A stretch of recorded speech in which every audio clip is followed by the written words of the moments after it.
I would like to introduce you to our guest speaker for tonight, Dr. Michael Hogan.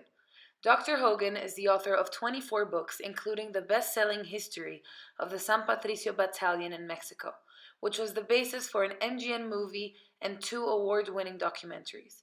And more recently, Abraham Lincoln in Mexico, which is under consideration for a Netflix series. He is the chief university consultant for the College Board's Advanced Placement Program in this region and the Latin American consultant to the State Department's Office of Overseas Schools.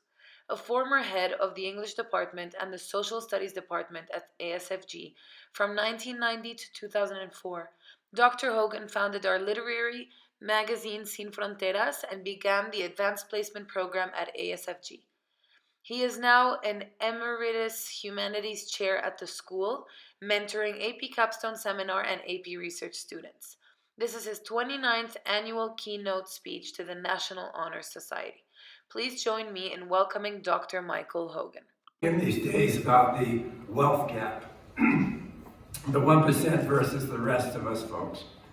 And we also talk about the education gap, where fewer and fewer students have access to quality education. Well, tonight I'd like to talk about the history gap, where fewer and fewer people understand or see the importance of history and how this lack of knowledge endangers us all.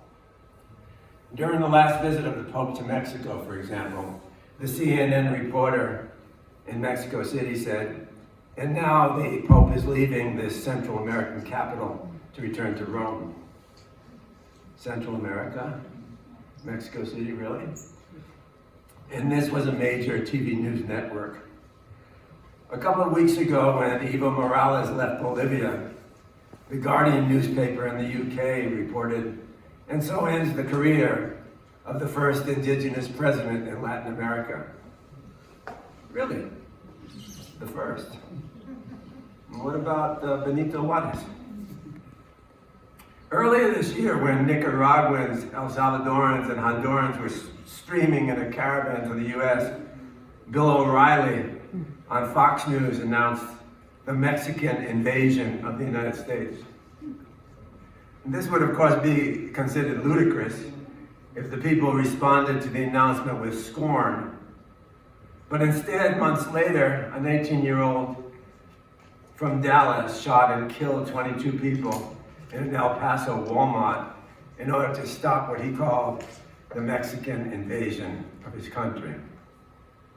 Thus demonstrating not only an ignorance of history, since the US invaded Mexico and seized much of its territory in 1848, but also an ignorance of demographics, because the migrant caravan he referred to was composed of Central Americans, fleeing both gang violence and unsustainable climate change, exacerbated by multinational corporations and the exploitation of natural resources such as water and arable land. The study of history and its subsets is invaluable, but is being neglected in both our countries today. And this poses a serious problem both to Mexico, the US, as well as the world. The news has been full in recent years of the decline of history in universities throughout the Americas. Last year, Dr. Benjamin Schmidt of Northeastern University noted that for the past decade, history has been declining more rapidly than any other discipline in any department. Other universities reduced the number of history professors they employed. One student noted, "I love history, but my parents said, what kind of job are you going to get with that as a major?" But there's one place where the steep decline in history, and history as a major, has had no effect at all. There's one group of universities where the number of people studying history has increased threefold in the past decade. Care to guess where? In the most prestigious colleges and universities, at Yale, Dartmouth, Harvard, and Columbia.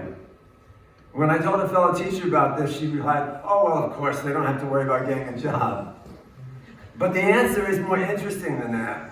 According to the head of the history department at Yale, he said, "Our students know that they will be the leaders in the future, whether it's in politics, finance, industry, human development, or engineering. And the study of history is more than just dates and events.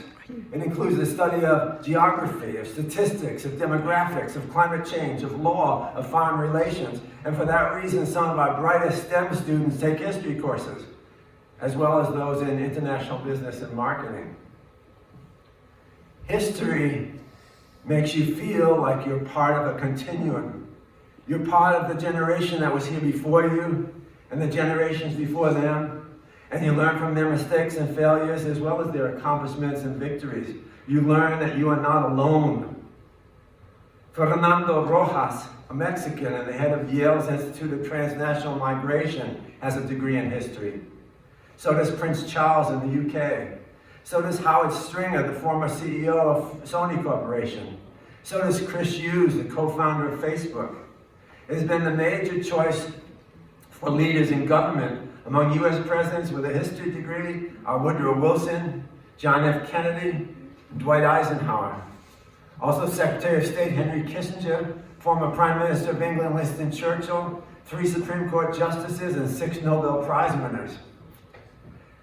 Dr. McHale, the history chairperson at Yale, went on to say, the reason students at Yale can afford to study history is that they know they are smart enough, personable enough, and talented enough to get a good position. But they also know this, that the only way to get to the top of their profession and make positive changes in the world is through something deeper than just a skill set, even a complex one like international finance, engineering, or medicine. They know the only way to understand the present is to embrace the messiness of politics, culture, and economics. And they know there are never easy answers to pressing questions about the world and public life, and they look to deepen their understanding, and the study of history gives them that. In 1942, Adolf Hitler gathered the best minds of his generation, the geneticists, the architects, the chemists, the surgeons, the psychologists, the statisticians. His goal was to create a brain trust to prepare the final solution, the destruction of the Jewish race. The geneticists did experiments with twins. The chemists created poison gas. The architects built the concentration camps. The psychologists studied how much pain or extremes of temperature a person could tolerate before dying. The statisticians kept track of how many millions they killed. Nowhere was there a historian. Hitler had eliminated that as a program of study back in the 1930s and was contemptuous of it, as are most autocratic leaders who want to be exceptions to the constitutional limits and the common decencies which are necessary to produce a livable society. John F. Kennedy once wrote, "Too often we enjoy the comfort of our opinions without the discomfort of thought." For example, we're constantly told by posts on the internet and on the news that all the jobs of the future will be in the STEM field: science, technology, engineering, mathematics. And of all of these, engineering will be the most secure and lucrative. Most of these posts and articles are either written or paid for by people on the payroll for multinational corporations, whose obvious goal is to obtain cheap labor from professionals in the future. Give it some thought. In 2016, China graduated 5.6 million students in STEM disciplines. 2,500,000 were engineers.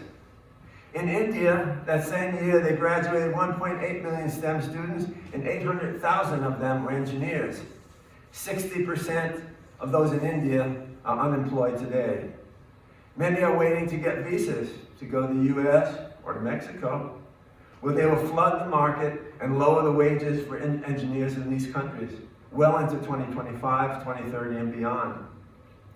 Now, some of the people who are telling us that, despite these statistics, our society needs millions more engineers and STEM students, and that a liberal arts degree is completely worthless, are good people. They have good intentions. But they are repeating what they read without doing the research. And sadly, some are as oblivious to real facts as those commentators who think Mexico's in Central America or Benito Juarez never existed. So, this is my challenge to you as NHS members, my talented, bright, and highly motivated students. Remember history as you move through your educational options, whether it's here at ASFG or later at university. Do not lose sight of your goal to make the most of your time on this planet, not just to develop a skill set or earn money or even follow your passion, whatever that may be, but to truly add what you can to the good of the world and not, from lack of research, to inadvertently contribute to its decline. Be ready to debunk the myths of the media when they tell you the study of history is useless, or their latest thing, which is pitting one generation against the other to try to divide us by sexual identity.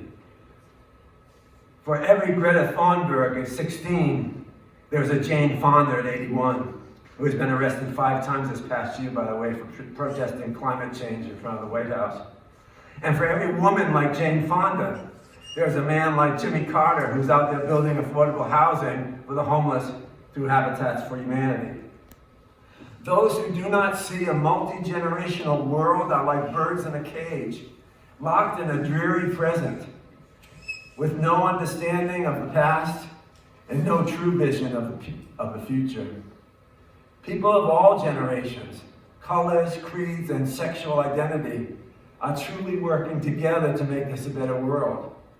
But it is in the interest of corporate oligarchs to keep us divided, as well as those thousands of businesses and individuals who profit from these conflicts. Security firms, talk show hosts, arms manufacturers, media pundits, and soulless politicians. As John F. Kennedy once said, united there is little we cannot do in a host of cooperative adventures. Divided there is little we can do, for we dare not meet powerful challenges at odds and split asunder. Thank you all for allowing me to share the stage with you tonight. My warmest congratulations to you, to your parents and your grandparents, your teachers, and those who have supported and encouraged you along the way. You are truly blessed. May you continue to pass on those blessings in your own histories and make the world a better place. Un abrazo muy, muy fuerte.